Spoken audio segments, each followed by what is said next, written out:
রাজনীতি টিকে থাকতে হলে এই কলমই হবে আমাদের রাজনীতির অস্ত্র। যারা মত এই কলমের শক্তিকে ভয় পায় তারাই অস্ত্র হাতে হামলার পথ বেছে নেয়। কাজেই ছাত্র রাজনীতি হবে এই কলমমুখী, বইমুখী, বুদ্ধিভিত্তিক, চিন্তাশীলমুখী। আমরা দুইটি অর্থাৎ মুক্ত রাজনীতির বিরুদ্ধে এবং ক্যাম্পাসে অস্ত্রের ঝঞ্ঝনের বিরুদ্ধে আমরা অবস্থান করবো। ছাত্র অধিকার পরিষদ সর্বদাই নিরপেক্ষ রাজনীতি করে আসছে, সর্বদা শিক্ষার্থীর পক্ষে দাঁড়িয়েছে। কাজে শিক্ষাঙ্গনে কোনোভাবে এই অস্ত্রের ঝঞ্ঝনে নেওয়া যদি হয়, ছাত্র অধিকার পরিষদ কোনো দিকে বুক চিটিয়ে সবার সামনে দাঁড়াবে। জয় হোক ন্যায়ের, জয় হোক শিক্ষা। শিক্ষার্থীদের জন্য ছাত্র রাজনীতি হবে শিক্ষাময় পরিবেশ হলো।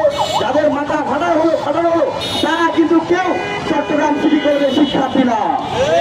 তো এই যে স্পষ্ট বলা যায় চট্টগ্রাম সিটি কলেজে নিজেদের আধিপত্য বিস্তার করতে গিয়ে তারাতে খুনি তারা নিয়ে এসেছে ক্যাম্পাস করতে, বহিরাগত নিয়ে এসেছে বিভিন্ন কলেজ ক্যাম্পাস থেকে তারা সিটি কলেজে তাদের শক্তি প্রদর্শন করার জন্য নিয়ে এসেছে।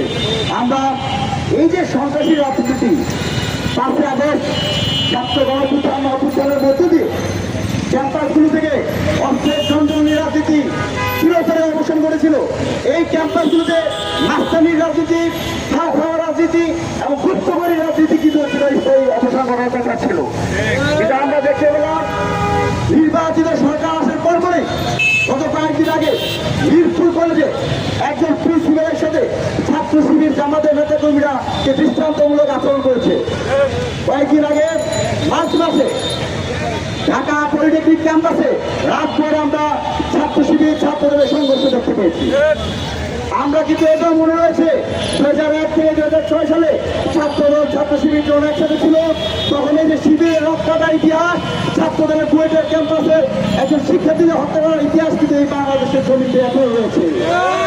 কিন্তু আমরা অভ্যুত্থানের মধ্য দিয়ে স্বৈরাচার ফ্যাসিবাদের বিরুদ্ধে তাদের কাঁধ মিলে লড়াই করার কারণে আমরা তাদের ইতিহাসের যেই নৃশংস ঘটনা ছিল আমরা তাদেরকে মাফ করে দিয়েছিলাম।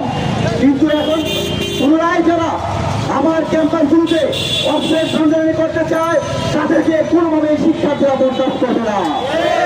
আমরা রাজু ভাস্কর্যের আজকের এই কলম মিছিলে আমরা বলেছি নিরাপদ ক্যাম্পাস চাই, শিক্ষাঙ্গনে সন্ত্রাসমুক্ত চাই, শিক্ষাঙ্গনে চোখাই যারা আছে, আদুবাই যারা আছে, যাদের বয়স 40-50, যারা এখনো নিজেদেরকে শিক্ষার্থী পরিষদে তাদের থেকে ক্যাম্পাসগুলোকে আমরা রক্ষা করতে চাই। শিক্ষার সুস্থ পরিবেশ নিশ্চিত করতে হলে অবশ্যই চাকরি মেরে থাকা উদ্যোগী রাজনীতি নিষিদ্ধ করতে হবে।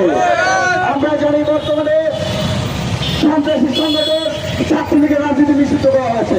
তাই গুপ্ত রাজনীতি করলে ছাত্রলীগ করবে, ছাত্র শিবির কেন গুপ্ত রাজনীতি করবে?